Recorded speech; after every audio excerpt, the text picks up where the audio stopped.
Bonjour, est-ce que vous n'auriez pas une petite envie de chocolat? C'est normal parce que la belle entreprise a le plaisir d'accueillir Alan Héré, fondateur de La Fève Dorée et lauréat du prix pilote Mouv'J. Alan, bonjour. Bonjour. Et alors même si j'ai donné un petit indice dans ce sommaire, est-ce que vous pouvez nous dire ce que propose La Fève Dorée? Donc La Fève Dorée, c'est mon entreprise de chocolaterie-confiserie. Donc elle propose ce que j'appelle des chocolats créatifs aux goûts authentiques. Donc créatifs surtout au niveau de l'esthétique, car j'utilise que des moules qui viennent de sortir. C'est quoi un moule qui vient de sortir? Alors c'est des créateurs, donc des designers qui utilisent maintenant par exemple des imprimantes 3D. Et grâce à ça, ils arrivent à faire des moules vraiment originales. Contrairement, par exemple, vous rentrez dans une chocolaterie-confiserie, souvent c'est des chocolats carrés, rectangles. Moi c'est exactement l'inverse que j'essaye de faire. Et du coup, authentique. Parce que tous mes chocolats sont 100% faits maison de A à Z. Du coup, j'arrive à créer des chocolats et à refaire découvrir des goûts authentiques, comme par exemple le praliné amande noisette. Et alors, si c'est pas rond, si c'est pas carré, si c'est pas losange, ils ont quelle forme ces chocolats? Alors là, pour l'instant, mes chocolats, ils ont toutes la même forme. C'est un peu ma marque de fabrique. Ils sont en forme de lingots, des sortes de petites lingots, des petites bûchettes. Voilà. Qu'est-ce qui vous a donné envie de créer votre propre chocolaterie? Première chose, d'être libre. Et deuxième chose, de fabriquer mes chocolats de A à Z. Donc les fabriquer, les mettre en boîte, réfléchir au packaging et ensuite les vendre. Voilà. Vous avez un CAP de cuisinier, vous avez un CAP de pâtissier, vous avez un CAP de chocolatier confiseur, vous avez suivi également une formation pour devenir entrepreneur. Est-ce que vous pouvez nous dire deux mots de cette formation que vous avez suivie? Oui, alors la formation, c'est une association qui s'appelle l'ADI. Donc moi j'ai fait la formation ADI Créa Jeune. Donc ça consiste à faire 6 semaines de stage. Et il y a des intervenants, des professionnels qui viennent nous montrer comment on crée, comment on organise et comment on fait du chiffre d'affaires avec une entreprise. Donc moi, si vous voulez, j'avais à peu près, je le dis souvent comme ça, j'avais 300 portes fermées dans ma tête. Et je suis arrivé à la formation de 6 semaines et grâce à ça, ils ont ouvert la plupart de mes portes, donc ils ont répondu à la plupart de mes questions. Et grâce à l'ADI Créa Jeune, j'ai pu réussir à avancer dans mon projet étape par étape. 300 portes fermées, c'est-à-dire que quand on veut se lancer, on se pose plein de questions. Comment je vais recruter mes premiers clients? Quel est le statut juridique que je dois trouver pour mon entreprise? Où est-ce que je vais m'installer? Donc il y avait toutes ces questions que vous vous posiez en tant que jeune entrepreneur sans avoir les réponses. Et grâce à cette formation de l'ADI, ça a permis d'avoir des éléments de réponse pour bien vous lancer. Oui, voilà. Donc ça, c'est vraiment le plus gros problème que j'ai eu. Est-ce que je devais commencer à prospecter les clients? Avant de lancer la production. Voilà, ou faire ma production, faire commencer à remplir les papiers pour ouvrir l'entreprise. Et vraiment, ils m'ont aidé à ce niveau-là. Et alors, qu'est-ce qu'il vaut mieux faire dans votre cas présent? Est-ce qu'il valait mieux d'abord créer son entreprise, lancer sa production, faire le démarchage, ou commencer par le démarchage, créer l'entreprise et puis la production? Vous avez œuvré dans quel ordre? Moi, j'ai commencé par la prospection, mais tout de suite derrière, j'ai lancé l'entreprise. Et moi, j'ai fait un peu la bêtise d'ouvrir mon entreprise fin janvier. Ouais. Donc j'étais encore dans la paperasse, on va dire, que je devais déjà commencer à fabriquer pour Saint-Valentin et Pâques. Donc ça a été un peu difficile, mais j'ai quand même réussi. J'ai pas eu évidemment beaucoup de clients au début, c'était surtout les connaissances, ma famille, mes amis, les collègues de ma mère par exemple. Et puis après, le bouche à oreille, il s'est développé vraiment très très rapidement. C'est-à-dire que vous vendez où? Où est-ce qu'on trouve vos chocolats? Donc moi, pour l'instant, parce que j'ai pas l'intention de faire que ça, pour l'instant, je travaille avec les entreprises, donc soit pour des cadeaux d'entreprise, soit en tant qu'exposant. Donc par exemple dans les grandes entreprises, et je démarche aussi les salons. Donc je participe à des salons des métiers d'art, salon des métiers d'art, salon de l'artisanat, salon du vin aussi. Donc c'est là où on me retrouve. Et le démarchage, comment vous procédez? C'est-à-dire que vous repérez des salons, vous repérez des entreprises et vous leur passez un petit coup de fil en disant voilà, moi je propose des chocolats et je pourrais venir m'installer par exemple dans le hall d'accueil et pendant une journée vous vendre des chocolats, vous proposer mes chocolats, c'est comme ça que ça se passe? Voilà, moi c'est ça en fait, je suis allé sur internet, j'ai trouvé les numéros, j'habite à Neuilly-Plaisance, donc pas loin de Val-de-Fontenay où il y a beaucoup d'entreprises, j'ai surtout commencé par là et puis on a un numéro, on a un rendez-vous, on a une exposition et puis après si ça se passe bien, le bouche à oreille, il se développe très vite. Après, est-ce qu'il faut être persévérant, c'est-à-dire qu'il faut décrocher 100 fois son téléphone pour avoir un rendez-vous, ou sur ce genre d'action, on est plutôt bien accueilli parce que ça reste de la gastronomie, c'est une petite bouffée d'oxygène pour l'entreprise qui sort de son quotidien, et les rendez-vous tombent plus facilement? Alors, ça a été pas marrant de démarcher les clients. Heureusement, la plupart maintenant viennent vers moi parce que ça se développe très très vite au niveau du bouche à oreille. Mais sinon, oui, c'était vraiment, comment dire?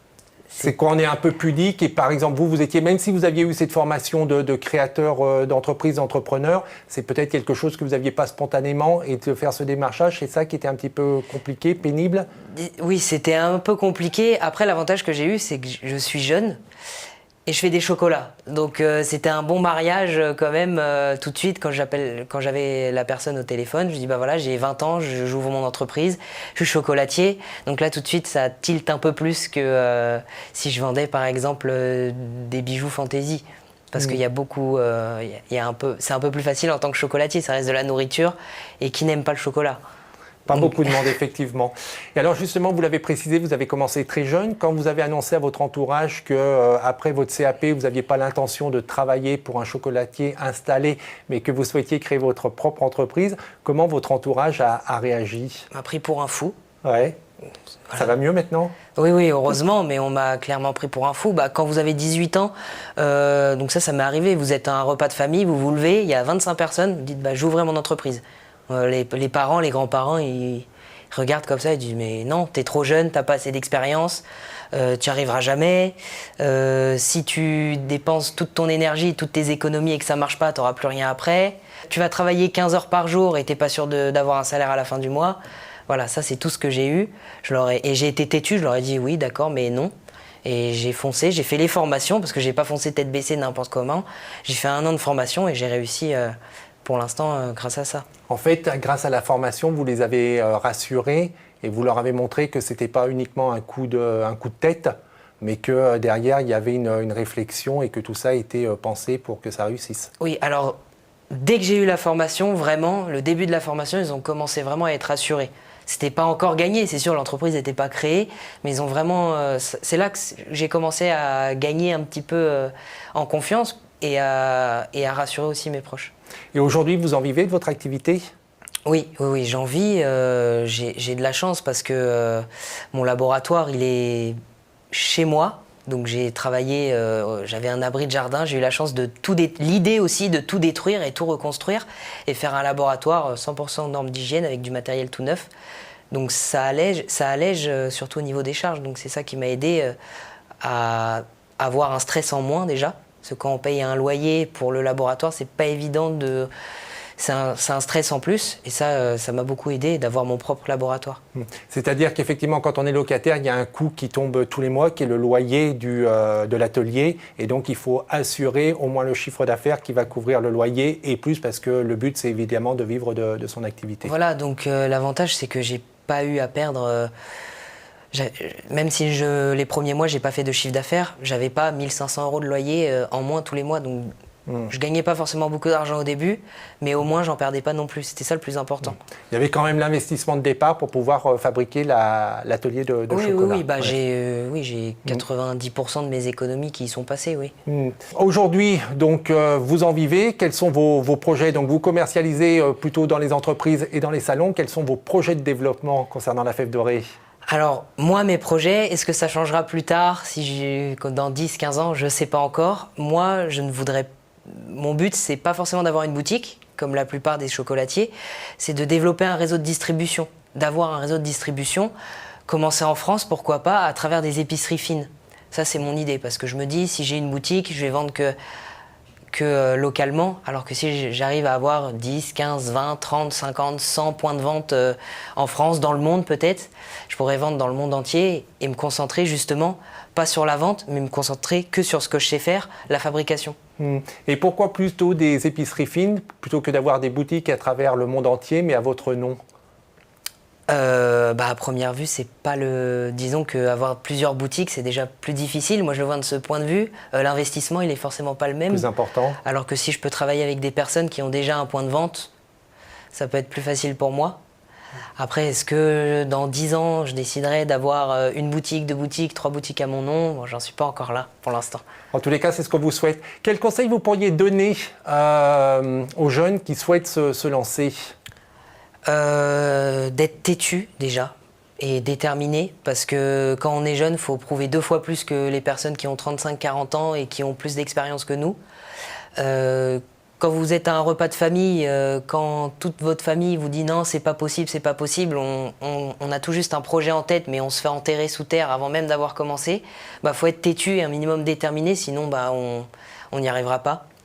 Et puis la dernière chose, je dis de pas forcément écouter toutes les critiques négatives de nos proches et surtout de se former. Maintenant, par exemple, on peut participer à des concours pour déjà développer un réseau, même si on ne gagne pas, on développe un réseau.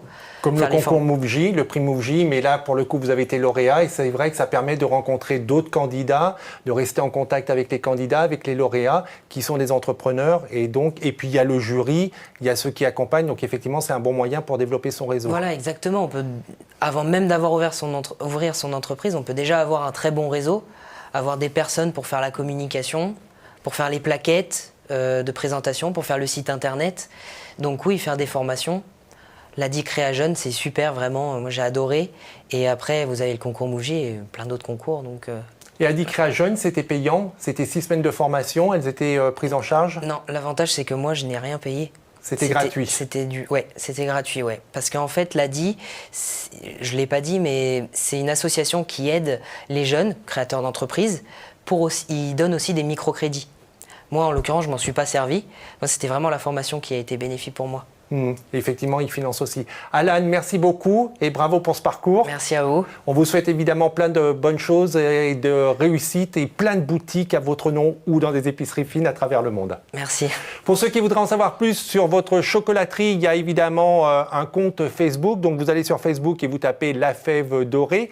On a cité 2 organismes qui sont très importants lorsqu'on souhaite se lancer et qu'on est jeune. C'est l'ADI, donc qui propose à la fois des financements et de l'accompagnement et des formations, c'est adi.org, et le MoveJ qui fait aussi un gros travail pour encourager et accompagner les jeunes qui se lancent. Pour revoir cette émission, c'est demain.fr.